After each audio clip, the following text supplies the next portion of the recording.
कुंडली ऐसे फ्लास दृष्टि से देख लेते हैं और फिर प्रेडिक्शन देने लग जाते हैं।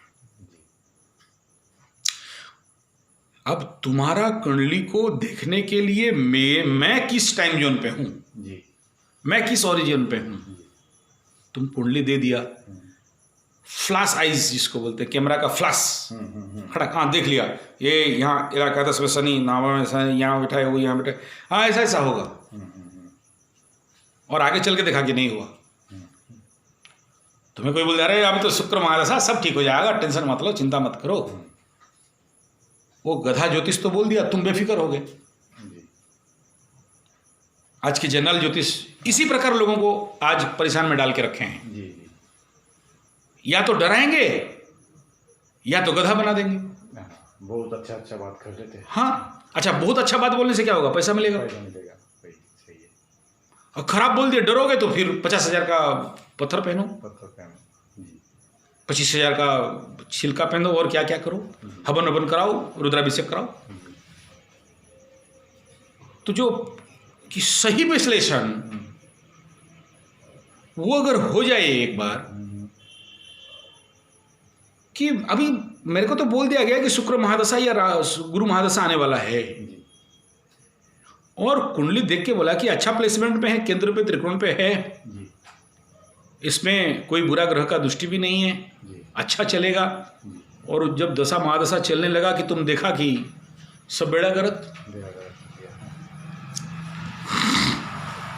ऐसा कदाचित नहीं है कि जिसे तुम अच्छा ग्रह कह रहे हो तुम्हें अच्छा फल दे।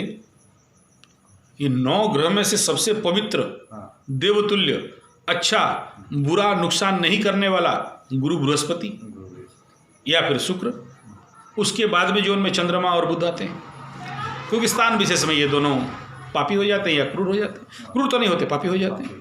क्रूर ग्रह के साथ बुध बैठ गया तो वो भी क्रूर का इफेक्ट देने लगता है, पापी के साथ पापी का देता है। तो इसलिए ये 2 को छोड़ के अगर ये 2 पवित्र भगवान स्वरूप बुरा नहीं करने वाले प्लैनेट समझ के अगर तुम बेफिक्र हो गए तो आगे चल के तुम मार खाओगे ना। तुम्हें ये दिख रहा है राशि चार्ट में या लग्न चार्ट में कि अच्छे प्लेसमेंट में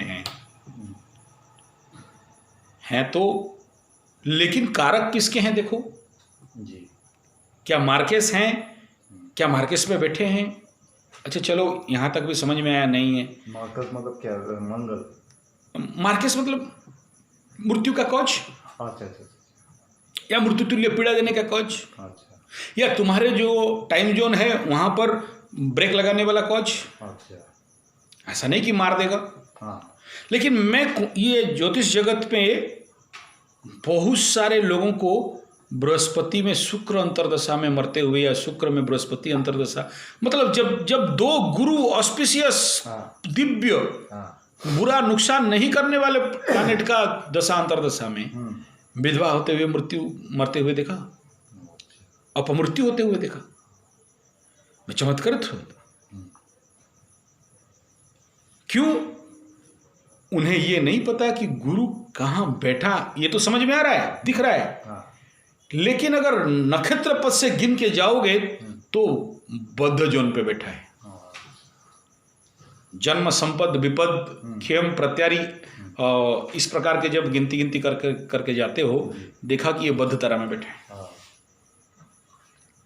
या विपद तारा में बैठा है। अब क्या हो गया, बृहस्पति का पूरा महादशा या शुक्र का तुम्हारे आने वाला पूरा महादशा तुम्हें विपद जन्म देगा। वहां से तुम नहीं बोलोगे क्या रेमेडी सर, कोई रेमेडी नहीं है यहाँ। यहाँ यही है कि तुम अपना सिस्टम को कंट्रोल पे पकड़ो। अब तुम्हें फूक फूक के चलना है, क्योंकि शुक्र महादशा, अरे मोरा, अब तो फूल का माला मिल रहा है, अवार्ड मिल रहा है, रिवार्ड मिल रहा है, प्राइज मिल रहा है, भूमि भवन वाहन घूमना मिल रहा है, लोग अच्छा बोल रहे हैं, मूछ मोड़ के घूम रहे हो। कहीं ये शुक्र का माया तो नहीं है कि तुम्हें हवा तो मार रहा है और आखिरी में एक पंक्चर मारा और धुमधाम, या पीठ पीछे छुरी तो नहीं मार रहा है। क्योंकि हमेशा जब विपद या डेंजर जोन आने वाला है उससे पहले इस प्रकार का माया रचना तो होता है। क्योंकि ये शुक्र तो प्लेस ऑफ लॉस या विपद जोन या बद्ध जोन में है। फिर बोले कि शुक्र और गुरु का, ठीक है शुक्र और गुरु हैं, अच्छे हैं तुम्हारे कुंडली पे, ये भी मानता हूं, लेकिन एक बार देखो ना उनका डिग्री प्रोजेक्शन क्या है, कौन से नवांश में बैठे हैं, नवमांसम क्या है, क्या गुरु तुम्हारे लिए देव है, मानव है, दानव है, तुम्हें कौन सा इंपैक्ट इफेक्ट देने वाला है। शुक्र का महादशा में शुक्र तुम्हारे लिए देव है, दानव है, मानव है। इन सब छोटे से छोटे माइक्रो एनालिसिस तो करना पड़ता है ना। फिर उसको लेके जिस चार्ट में जिस जहां पर बैठा है वो D9 का हालत क्या है, नवमांश में क्या है, और अंदर फिर घुसोगे, पकड़ लो शुक्र तुम्हारा कर्म का कारक है तो D10 पे घुसना पड़ेगा। इन सारे एनालिसिस को लाओगे तब जाके तो कोई प्रेडिक्शन दोगे, या तुमने देख लिया और हाँ शुक्र अच्छा है, हाँ गुरु बृहस्पति अच्छा है, तुम्हें स्टेबिलिटी दे देगा, तुम्हें शांति दे देगा। देखो तो एक बार गुरु वहां बैठा है बकरी होके अति बल, साथ में ये आगे पीछे होके पाप कर्तरी में फंसा, ऊपर से मंगल का दृष्टि भी जा रहा है और शनि का भी दृष्टि डायरेक्ट जा रहा है। कैसा मजा आएगा।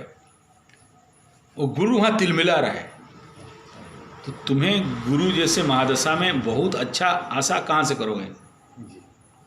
हाँ ये हो सकता है कि जहां दृष्टि डाल रहा है गुरु, कितना भी पीड़ित और दुखी हो, कितना भी कुछ भी हो जाए, वो दृष्टि उसमें अमृत है, वो 3 घर को बचा सकता है। लेकिन कितना शुद्ध स्ट्रॉन्ग एकदम बेस्ट गुरु, बेस्ट शुक्र, या कंबस्टेड पीड़ित कर्तरी फंसा, और D1 में तो ठीक है, D9 डमवास में जाके बेचारा वहाँ और ज़्यादा पीड़ा में है, और ज़्यादा वो गलत हाउस में फंसा हुआ है, 6-8 12 में फंसा है। ऐसा माया तो रचना होता है जिंदगी में।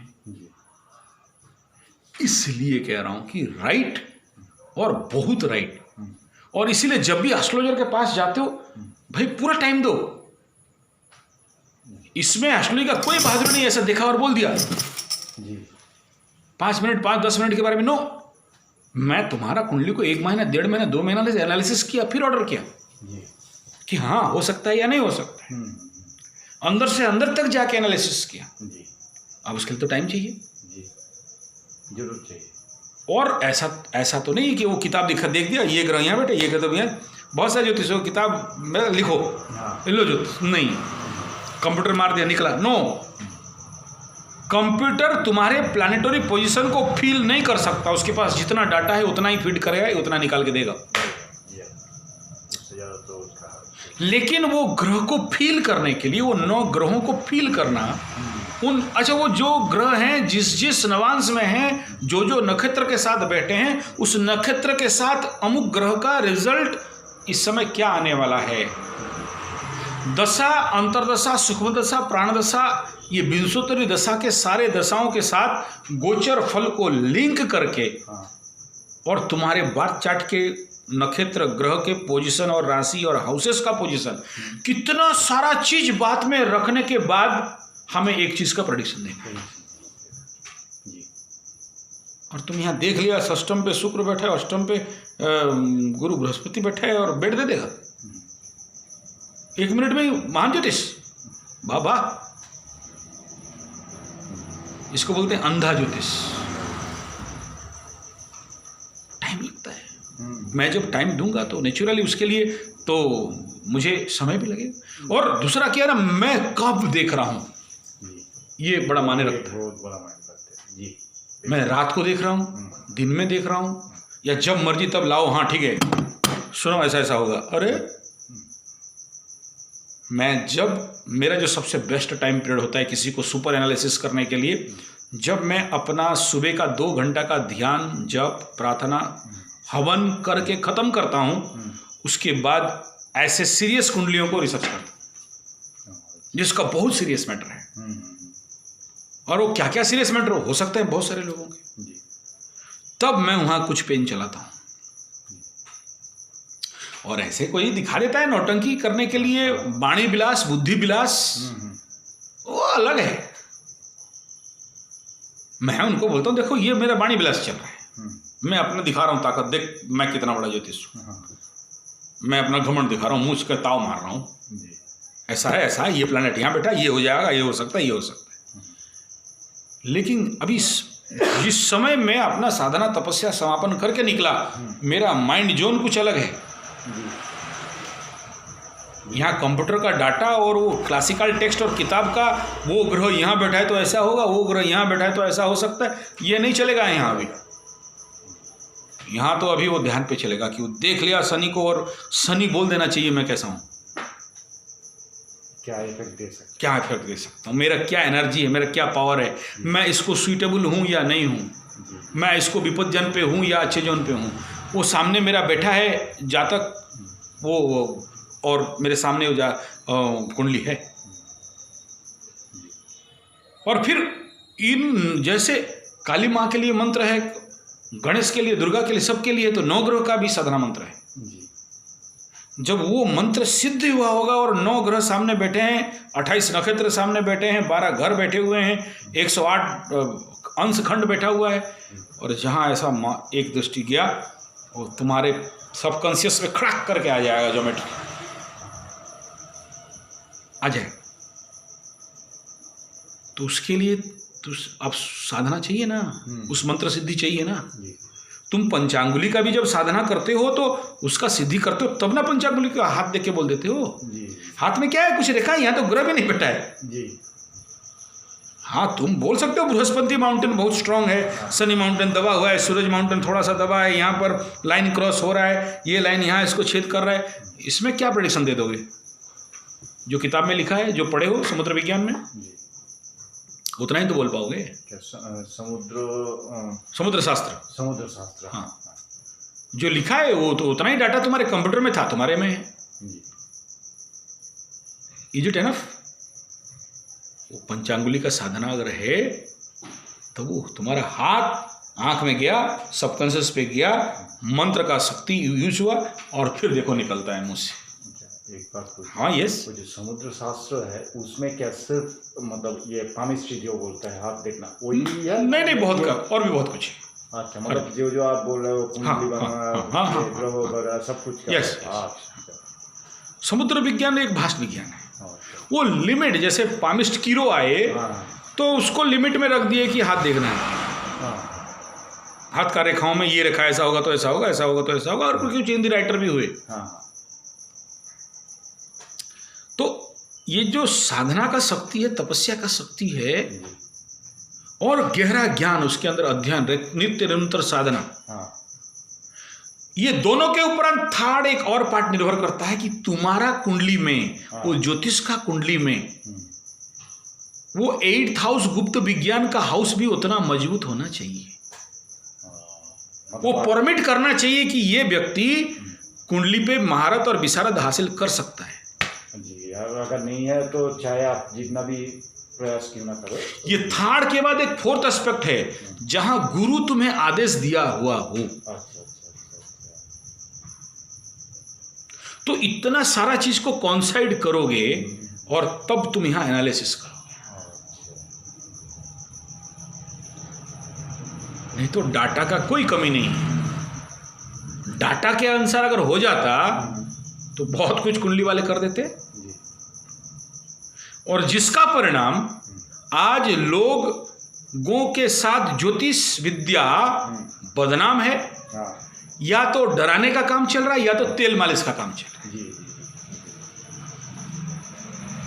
उनके पास भी पैसेंस नहीं है, उनको जल्दी बता दो मेरा बेटा IAS होगा कि नहीं,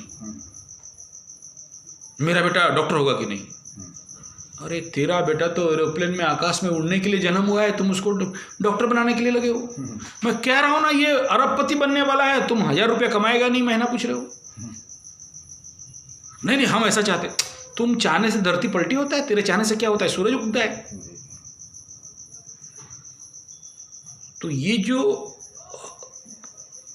अनमैकेनिकल कॉन्सेप्ट सब्जेक्ट को रखे हैं, तो फिर सबको समस्या में वो डालता ही है।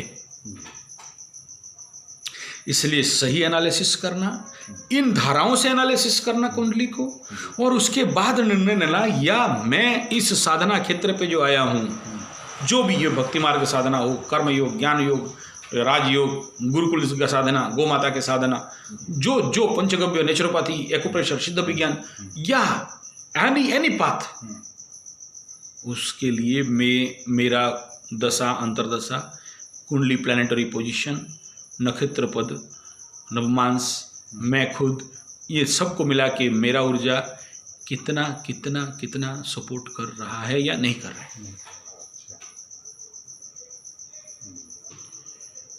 और जाऊं और वहां फेल हो जाऊं, इससे बेहतर नहीं जाऊं। हाँ जी, क्योंकि टाइम भी वेस्टेज और जो एफर्ट है वो हाँ, भी वेस्टेज। तुम्हारे जीवन का इतना बड़ा कालखंड स्पॉइल हुआ।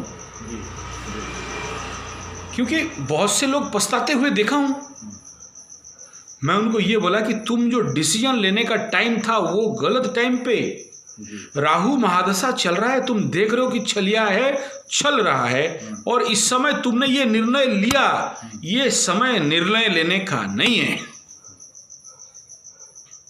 और तुम्हारे पास नॉलेज, बुद्धि, बुद्ध कम है, कंबस्टेड है, 0 है, जिसके पास है उसे लो। उनसे पूछो, 10 आदमी से पूछो, क्या इस समय ये मेरे लिए आवश्यक है। नहीं, किसी को नहीं सुनोगे तो फिर गड्ढा में मरो, चिल्ला क्यों रहो, फिर बचाओ बचाओ बोल के मर जाओ, और मत किसी को हेल्प के लिए सहायता मत मांगो। और तुम अपना डिसीजन लिए हो, बोलना क्या है, चुप रहना बेहतर है। हम ज्योतिषी हैं और सुनने वाले नहीं हो, मानने वाले नहीं हो, फिर कुंडली दिखाने ही क्यों आए थे। और अगर तुम अपना गड्ढा पे कूदे हो, सर फूटा, हाथ टूटा, फिर हम कौन होते हैं तुम्हें बचाने वाला? हम क्यों बचाने जाएं? क्योंकि मेरे सुरक्षा जोन पे जब तक हो तो सुरक्षा जोन पे हो। मैं आपको बोला कि यार इतना एरिया से बाहर नहीं जाना, और अभी इस राशि लग्न पे इतना हाउस में अंगारक योग बन रहा है, प्लीज फायर से दूर रहो। माना नहीं, फायर हुआ, अब मुझे दोष देने का कोई कारण नहीं ना, तो भोगो। फिर हम दोषी कहां से हुए? मैं ये बोल रहा हूं कि मेरा ये नियम पे चलोगे तो मेरे जो कवच एरिया है, मेरा जो दायरा है, उस एरिया में, वो रेडियस के अंदर, इस नियम के अनुसार मैं तुम्हारा सुरक्षा का कारण बन सकता हूं। मैं तुम्हें इन मंत्रों से, इन जपों से, इन तरीके से सुरक्षा दे सकता हूं, लेकिन आउट ऑफ रेंज पे नहीं दे सकता। मेरा वो दायरा ही नहीं है। वो तो सही है। और मैं क्या ठेका ले रखा हूं धरती का? जी, मेरा अपना भी तो कुछ है। जी जरूर।